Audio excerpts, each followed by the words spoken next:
I be sparking and rushing, man, like inside the dark, call me Bill Snatcher. Just the brother for the rapture. I hang live, holding on strong, hard to capture. Extravagant, resurrect the track and it's militant. And I react like a gauntlet and start killing. It's manifesting. The God's work like appliances, dealing in my state like a lot. Yo, what's going on, everybody? It's your boy Naruto Explain here, and today I want to bring you guys a bit of a follow-up to the events of Boruto Chapter 69, and in particular, I wanted to focus on a topic that I've seen quite a few of you guys bring up, which is this battle that might be occurring in the next manga chapter. So far in this Code arc, we've had some pretty decent battles that have taken place in the manga. We've had Boruto versus Code, that showed flashes of creativity. Momoshiki versus Code had flashes of good paneling, and Momoshiki versus Kawaki hands down had what I think we all can agree was the best fight in the arc so far. It had everything from good panel flow to creative use of jutsu to not falling in the trap of being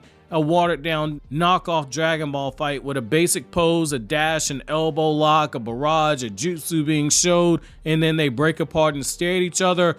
That's the formula Ikimoto tends to have a tendency to over rely on. Now, the fight in question is a battle of Boruto versus Kawaki taking place in Konoha right now, while Code is in the process of getting his limiters removed and potentially fights with Naruto and Sasuke. Now, I'll be the first to say I'm not the biggest fan of a Boruto versus Kawaki fight right now and under these circumstances.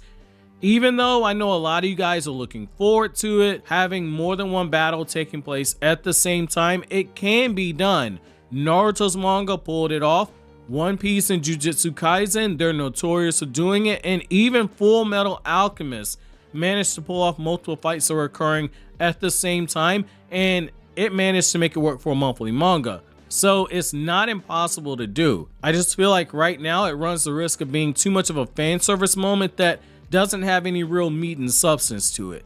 The best comparison I can make is ironically to Dragon Ball, where for as cool as the Goku versus Majin Vegeta fight was, there were more pressing matters at hand like Majin Buu's revival, but narratively Akira Toriyama made it work to where it felt less like fan service and more in the flow of the plot itself. I fear this might be the route that Masashi Kishimoto takes when he writes the next few plot twists for the manga, and Ikimoto and his staff are going to end up having to draw pages for a fight that Kishimoto wrote that I'm not too sure we need right now. I'm not saying we don't need it again in this arc, similar to how Naruto and Sasuke had their rooftop scuffle and then the story built towards a more serious fight. I feel like a battle's coming. I think we all can agree on that, but I don't think that now is the time to do it. Narratively, this fight, it can work, which is why I'm not going to be mad if it does happen. But I think this has a chance of being labeled a miscommunication scuffle, which has a chance to downplay the fight that we see. Basically, Kawaki doesn't know that Momoshiki can't resurrect inside of Boruto, or that the only thing he needs to worry about is Momoshiki can hijack Boruto's consciousness. It's a good way to have Sasuke go on ahead to face Code, let Naruto and Sasuke get dog walked, and then you have the two mini Otsutskis, Boruto and Kawaki, have their moment where they realize their battle isn't something they should be worried about, which leads to a proper showcase to show how strong Code truly is. Narratively, you're going to want to keep Boruto away from Code for a little while longer, and you're going to want to set up an avenue for Ada to get her hands on Kawaki. The setup's been there, and it feels like sooner or later, with it likely being sooner, it's going to be something that happens because Kishimoto loves to write in a good plot twist into his story when it's in the process of putting its foot on the gas, which is where we're currently at. The reason why I'm not a huge fan of Boruto vs Kawaki right now is that it throws off the chart for progression. When they clashed in chapter 58, it was a clash of ideology during their training session with Boruto standing up for his teammates, who Kawaki pretty much disrespected. When they fought the next time, it was Momoshiki controlling Boruto, and the stakes were an all-time high because it was a literal death battle. It was Kawaki fighting to protect Naruto from a threat that could potentially kill him, and it was Kawaki fighting to free someone who he viewed as being like a brother from a burden of being an Otsutsuki vessel. To have them fight briefly in what is a moment of miscommunication for a fight that is ultimately going to be cut short once Code gets his limiters taken off and gets revealed as being the larger threat, it's there, but I don't think it's the best idea. it just feels like it's going to be walking back the escalation of the skirmishes. Everything is building towards that big battle that we saw during Boruto's flash forward sequence. If Boruto and Kawaki fight again, emotionally there needs to be a layer added to it that is more than just two pissed off teenagers, one mad that the other one won't listen, and the other one driven by his need to protect his adopted father. If they clash again, there needs to be another emotional subplot placed there, whether it be one of them feeling betrayed by the other, or that final fight that takes place before one's snatched up by Code and Ada. There has to be more here for the build to continue to feel earned.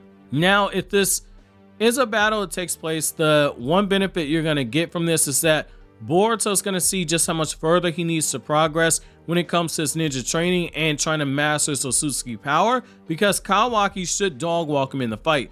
Regardless as to if you think Otsutsukification percentage is equal to the amount of power that you can draw on, which I don't believe, or if you think that it's a sliding scale that depends on the master of the karma and that the power level that a vessel can access is still capped off at below full power. The fact that Kawaki is further ahead right now is something we have to keep in mind. He's more experienced using the karma. He's got the added benefit of having a ninja weapon tech body. He's shown the ability to do something that Boruto hasn't, which is use the dominant dojutsu of his Otsutsuki, which is something very important to keep in mind. All Otsutsuki, they have a Biakugan, but Momoshiki had a dominant dojutsu in his Rinnegan, and Ishiki had an unnamed dojutsu in the shape of the Dharma wheel. Kawaki grasped enough control over his Otsutsuki's power that he was shown using dojutsu abilities of Ishiki. He had the Sukuna Hikona to shrink objects and to shrink himself. He had the Daikokuden to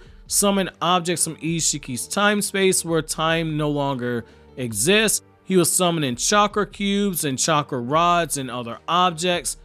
Those are hacks enough abilities that were given to him that can give him an edge in battle. Boruto, despite having Momoshiki's Byakugan, hasn't really shown that he's using any of the advantages that come from the Byakugan. There's no targeting of the chakra points. There's no making use of the ocular perception that the Byakugan has. His fighting style hasn't changed to Boruto using more of the gentle fist fighting style, which Boruto does know because we know he was trained in it. Boruto versus Kawaki, for all intents and purposes, is an example of what Naruto's manga drove home in terms of how dangerous Kekkei Genkai are, which is why they're so valued and so much desired by ninja villages. If two people evenly match fight or close to evenly matched fight, the shinobi who has a mastered Kekkei Genkai is likely going to win 9 times out of 10 due to the advantages that come from having a mastered Kekkei Genkai. Some of Kawaki's jutsu, they could be countered if Boruto had full use of Momoshiki's abilities. True Essence of Karma is supposed to give access to all the powers and abilities of the Otsutsuki who gave them the karma. Isn't it a bit odd that both of Ishiki's vessels have gained access to his dominant dojutsu, but Momoshiki's vessel only has access to the primary dojutsu that all Otsutsuki possess, and even worse, he doesn't even use it in battle. Boruto should be able to use one of the Rinnegan paths to be able to blow away the chakra cubes and the chakra rods. He should be able to use the Byakugan to track down Kawaki when he shrinks himself. Those extra advantages that Kawaki has over Boruto are going to be why Boruto gets overwhelmed and he's going to lose, which I'm totally fine with. However, it still goes back to my main issue. Getting your Christmas present in October isn't the same as getting it in December. Timing is everything, and right now the timing, in my opinion, doesn't feel right unless there's another emotional layer that's added to this fight before they actually begin fighting. However, I want to know from you guys, number one, if Boruto and Kawaki fought right now, who do you think would win? And the second question I have for you is, if this fight happens in the next chapter and it's a miscommunication fight, are you going to be okay with that, or are you going to be a little bit disappointed like me? Let me know down in the comment section below. So always, guys, if you like anything I had to say, don't forget to comment, rate, subscribe, and share. Thank you so much for watching to the end. Have an awesome day, guys.